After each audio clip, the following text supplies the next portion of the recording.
Good afternoon, my dear students. Today we shall discuss the newspaper dated December 4.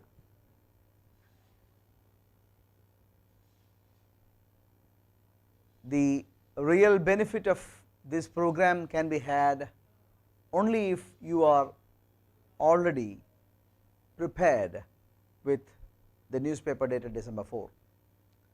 Of course, we are giving you daily quizzes, weekly notes, etc., but the real benefit of all these things can be had only if you read the newspapers. There is no substitution for that. Good afternoon, everybody. So, I have told you n number of times that at the end of the day, what is going to matter is your willingness to work. You are supposed to spend minimum 2.5 hours in front of the newspapers reading. You should understand that all these years there has been a growing deficit of reading amongst most of the graduates, and this deficit is what we have to cover. So, let us today let us start with the newspaper dated December 4. I promised you that I shall cover in detail the farmers' protests, why the farmers are protesting. So, today I shall take that topic in depth. Every day I plan to speak about one specific topic apart from discussing what are the things that are pop up in the newspapers. So, we shall start. Sorry. December 3 newspaper, I am sorry, I said December 4, it is December 3 that we are discussing. The main news was India will not accept less than bottom line in talks with China. We know that India-China relationships are not at the best of times. The foreign minister says that we will become very tough in negotiating with China. These two countries will be on the same side of failed candidates if there is a rift between them, because they are the regional powers. China's one-upmanship cannot be accepted by India, because ours is also a very big country with larger acceptance in amongst the international community. So, as I told you, I am going to discuss today the farmers' protests. We shall discuss all about the farmers' protests. Why have they been protesting and blocking roads in Delhi? There were 3 laws enacted by the Indian Parliament in September, which had come as ordinances before. And what are those laws? We shall start from the very beginning. The first law was the Farmers' Produce Trade and Commerce Promotion and Facilitation Act. This law seeks to completely open up the sale of produce outside the Agricultural Produce Market Committees, or APMCs. It not only creates a e-highway, electronic highway, for trading and transactions, but also creates a structure for e-trading of agriculture produce. Farmers are allowed to sell their produce outside the APMCs, and that creates a possibility for more competition and better pricing for farmers. I am speaking about the official version of the act. In other words, the market is thrown completely open for private players to come in the agriculture sector and deal directly with the farmers. Now I shall move on to the second act. Good afternoon, everybody. The Farmers' Empowerment and Protection Agreement on Price Assurance and Farm Services Act. This is the second act, controversial act. This creates a framework for contract farming.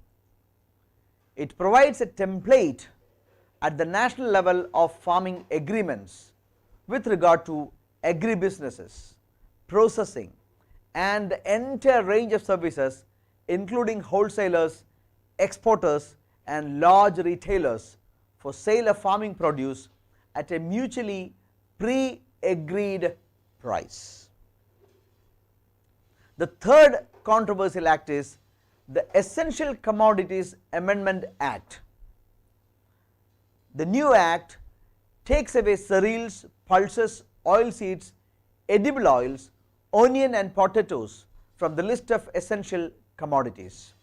Therefore, these commodities are now free for Essential Commodities Act restrictions and stand deregulated. However, the central government has retained the right to regulate them under extraordinary circumstances such as in the case of war, famine, natural calamity and impose stock limits if there is a steep rise in prices. These set of 3 laws passed in September aims to deregulate India's enormous agriculture sector. Prime Minister Narendra Modi has said they will liberate farmers from the tyranny of middlemen. But many farmers fear that they stand to lose more than they could gain from the new legislations, that the main beneficiaries will be agriculture corporations with gargantuan financial firepower. We know that corporations are big people, they can flex their muscles with poor farmers. As a result, the farmers have taken to streets in the biggest such protests in recent years. The demonstrations ramped up last week, 9 days ago. Several thousand protesters from the northern states of Punjab and Haryana set out to converge on New Delhi.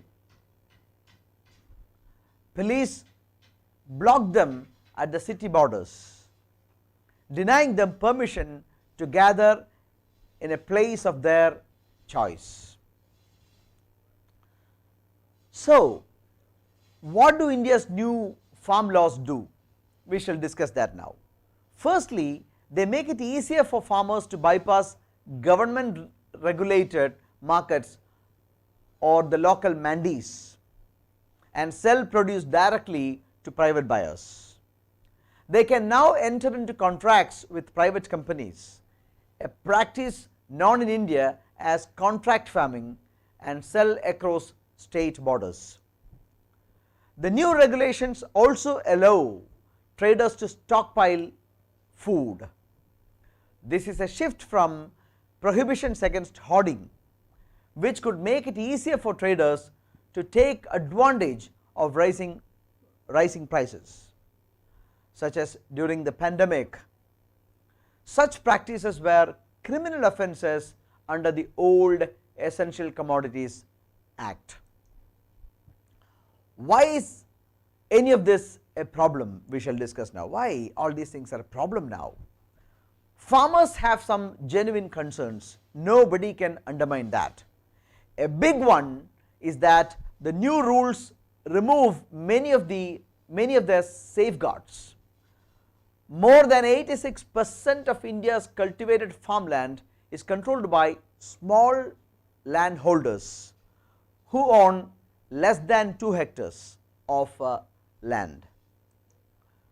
They fear that they just do not have enough bargaining power to get the kinds of prices they need for a decent standard of living when they negotiate to sell their produce to larger companies. It is silly, it is preposterous to believe that farmers who have small land holdings will have any bargaining power over private players. Good afternoon. Can the farmers take disputes to courts? That is another question, that is another concern of theirs. One of the new legal provisions says that to resolve disputes, farmers can seek out to so-called conciliation board, a district level administrative officers or an appellate authority. In other words, these cases will not go to a regular court, meaning they will not get judicial protection. That is another concern of theirs. Another point we shall discuss: farmers can enter into contracts with buyers. Surely this will give them legal protection. Won't they get? That is another question. The new laws also do not make written contracts mandatory. That is a problem. There need not be any written contract. So in the case of any violation of their terms, it can be very hard for a farmer to prove that he or she has been aggrieved, giving them little or no recourse. It also does not help that in general there is a bit of a bad order around doing business with large companies. That is what farmers worry much about. Listen, when it comes to dealing with corporations, there is always a bad order. Farmers have seen the cost of things like fertilizers and seeds shoot up over the years, as those farming inputs were predominantly sold by private sector. Private sector will always think about profits and only profit, and that may destroy the interest of farmers. That is their another concern. Is there a minimum price at which farmers are guaranteed to be able to sell their produce? That is another question we shall discuss now. There is for certain crops such as rice and wheat. Yes, there is. Producers have been able to rely on the so-called minimum support price, which we discussed many times before. The assured price the government pays for the crops. So what is MSP? The assured price that the government pays for these crops. But the new rules do not guarantee any minimum price for any product. That's a problem. There is no minimum price guaranteed for any product, and farmers worry that the existing MSP will be abolished at some prospective time. This would be a big blow to farmers who grow the foods that currently eligible for MSP, many of whom are from Punjab and Haryana, the home states of large proportion of the protesters out on the roads. So now we shall discuss who else is affected apart from farmers. Who are all affected by the rule changes? Farmers are not the only population who are feeling disgusted or who are going to lose out in the battle. In fact, the new rules have upset a lot of other people, of course with vested interests, including state governments. Under the old regulations, the state governments earned a fee for all the stuff sold through mandis, local mandis. All those sales fall, so do their revenues. Once mandis are dismantled, the state revenues through OCTROI will come down. It is a kind of a local tax. Then there are middlemen who pretty much control the mandis. They are also affected. The middlemen, present middlemen, they are also affected once the mandis are closed, because the farmers will definitely skip past their doors to sell directly to customers. Let me ask a question. So why the government not fixing the minimum support price? Okay, that is the suspicion of the farmers. They believe that it is a larger game plan. Now I am asking another question. The laws were passed in September. Why are the farmers protesting now? The answer is simple: because no one bothered to check out with them before the laws were passed. They were not properly consulted. The union government initially enforced the law as the coronavirus pandemic ramped up in June through emergency ordinances. It was not a straightaway legislation by the parliament. The government first came out as ordinances. It then passed them in Parliament in September. What was the hurry in passing ordinances, passing them, making them laws through ordinances? It did all that without consulting the farmers. The government did not consult the farmers at all. They responded initially with a month-long protest in their respective states. In Punjab, the farmers blocked the passage of trains. Some ministers of the central government finally tried to negotiate with the farmers in the past few weeks, but to no avail. Now, what has the government said? Prime Minister Modi has dismissed the farmers' fears as misplaced and blamed opposition political parties for spreading false rumours regarding fate of farmers under the new rules. Meanwhile, Home Minister offered them an entry into the capital as long as they restrict their protest to a designated spot. The farmers' response was this: thanks, but no thanks.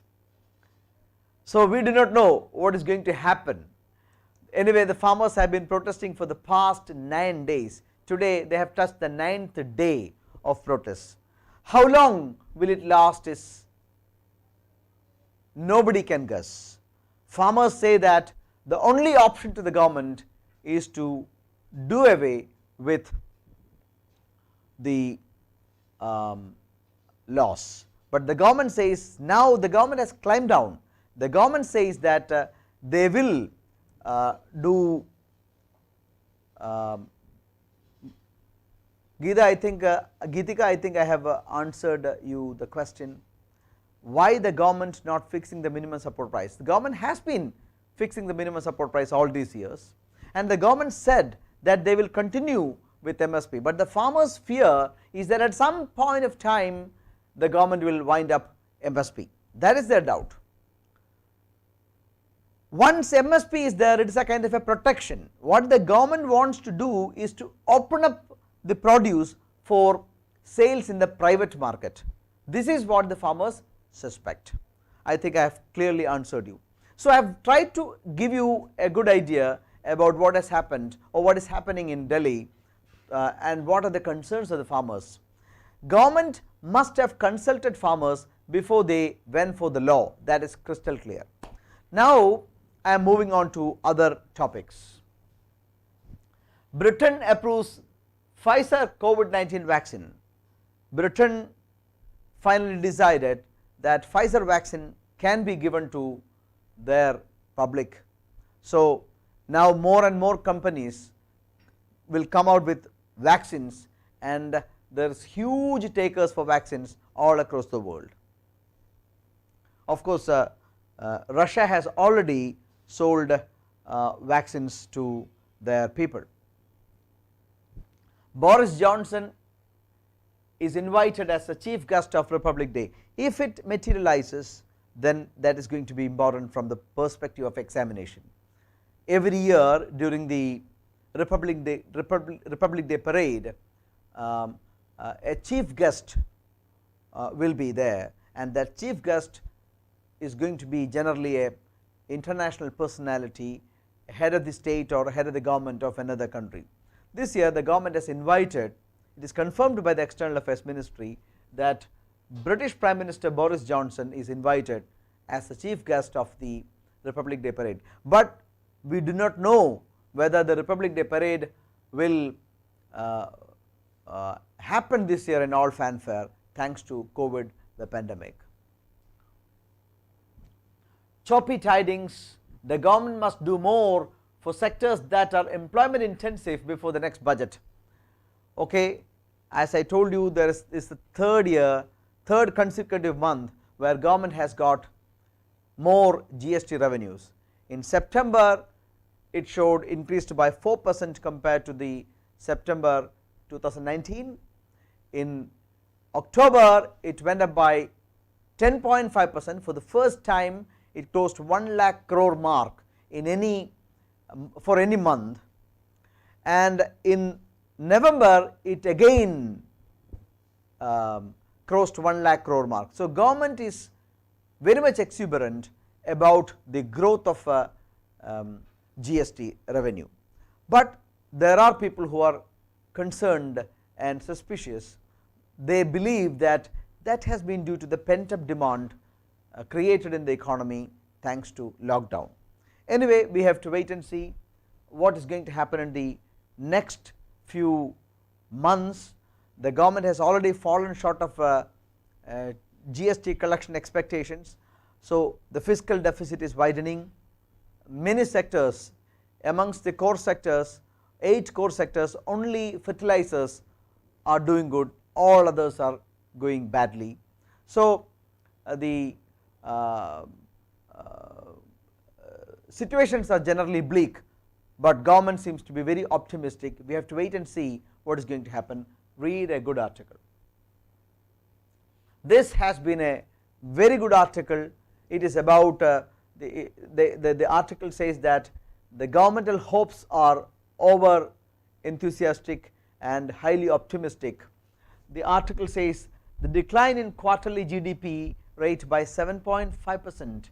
These are all things that we discussed earlier, compared to 24% decline in the first quarter. In the first quarter it declined by 24.9%, nearly 24%, 23.9 or so percentage, and this the second quarter of the financial year it declined by 7.5%. But government seems to be enthusiastic that the recovery will happen very soon. India's GDP at current prices in 2019-20 was 204 lakh crore or 2.8 billion at the exchange rate of 7.73 rupees to a dollar.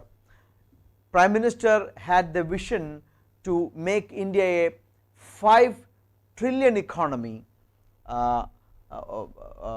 in a span of by 2024-25. So, for which the economy has to grow at a very high rate, but that is not happening, and the pandemic has added fuel to fire. So, please read. It speaks about demand is still weak, balance of payment surplus is a positive thing.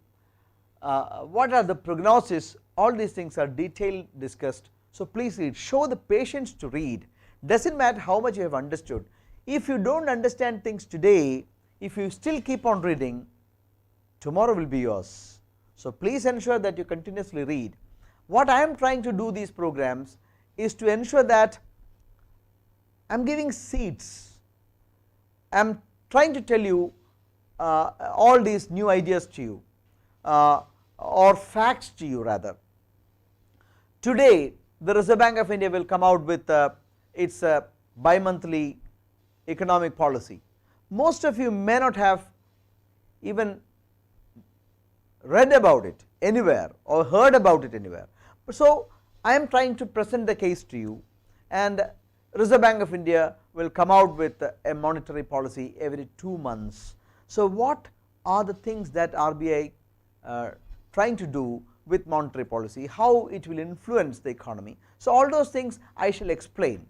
So, through one side you are reading, through other side I am supplementing things to you, and I am very sure that at some point of time it will give you a good idea of things. In Infosys prize announced, very important. Infosys prize is given by Infosys Knowledge Foundation. Infosys Science Foundation ISF is giving the Infosys prize. 2020 is announced. So, who all have won, what are their organizations, or which organizations do they belong to, all these things you should know. Install cameras at National NIA, National Investigation Agency, and CBI offices. The Supreme Court has taken such a stand to ensure that fundamental rights are protected.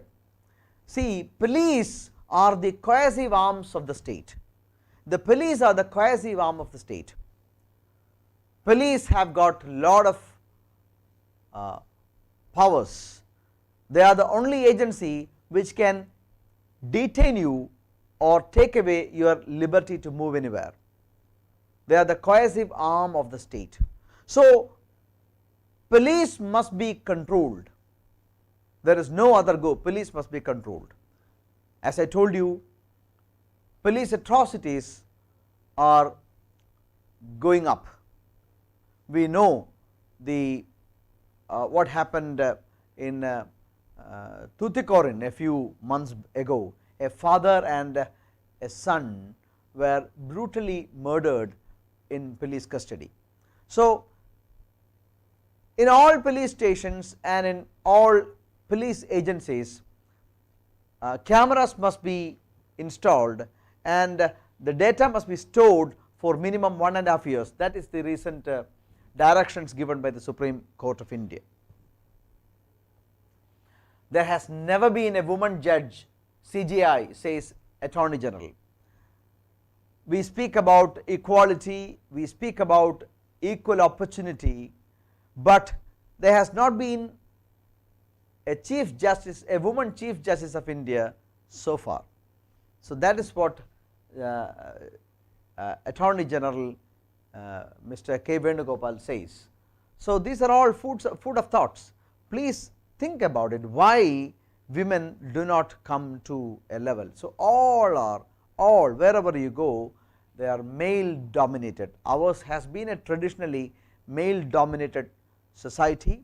Things are slowly changing for the good, but in the highest court, in the apex court of India, in its last 75 years of history, there has not been even a single woman Chief Justice. And woman becoming a Justice of the Supreme Court itself becomes a news. That itself shows the so called male chauvinism. Panel formed to oversee India's Paris climate goals. Yes, on one day I shall speak about the climate challenges, the Rio Protocol, the Kyoto Protocol and Rio Agreement, Kyoto Protocol and even the Paris Agreement. The transition, the challenges, all those things I shall describe in detail. India is committed to the Paris Agreement, and to implement the Paris Agreement we have created a committee which will be chaired by the Secretary of Ministry of Environment and Forests. So, please take note of this. This may even come for your examination. Of course, it is a secretary level panel, but still sometimes question makers will find merit in asking. Joe Biden sets new demands for return to Iran in nuclear deal. We know that I told you many days ago, many times I told you that Iran and the United States of America signed an agreement in 2015 in which Iran has decided to stop their military nuclear ambition. But in 2018, America unilaterally moved out of the agreement and imposed trade restrictions, trade embargo on Iran. Now there is a change in guard in White House. Joe Biden has said that he will try to accommodate Iran and ensuring that Iran sticks to the agreement and comes back to the agreement. But his administration, going to be administration, says that Joe Biden may impose new demands for reconciliation. Let us see. Wong defend as he is in jail, he is jailed for protest. We have discussed a lot about Hong Kong protests. Hong Kong was a British colony till 1997. It was handed over to China in 1997 while John Major was the Prime Minister of Britain. There was a condition that what was going to follow would be one country, two systems. Hong Kong will be under the Chinese mainland's control, one country, sovereignty, but there will be two systems. The democracy and freedoms that Hong Kong people enjoyed would continue even after Chinese sovereignty was accepted. But what was seen after that was China has been slowly stealing the freedoms that the Hong Kong people were enjoying.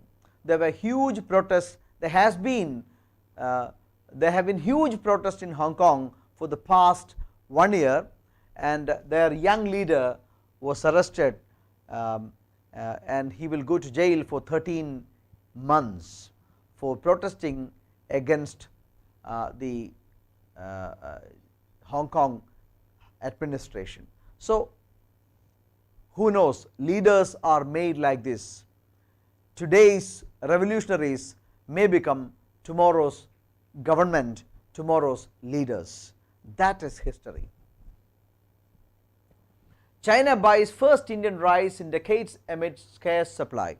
China has not been buying Indian rice. China is the biggest importer of rice in the world, and India is the biggest exporter of rice in the world. But China has not been buying rice from India, citing poor quality. But after many decades, China has decided to buy Indian rice. This will also be very important from the perspective of exam. Thank you very much for watching the program. I hope I have done my bit to make you understand a few things, and I hope you enjoyed. Please leave your positive comments on our YouTube channel, and please follow us on all social media platforms of ICD Kollam. Thank you very much. Have a very good day ahead. Goodbye.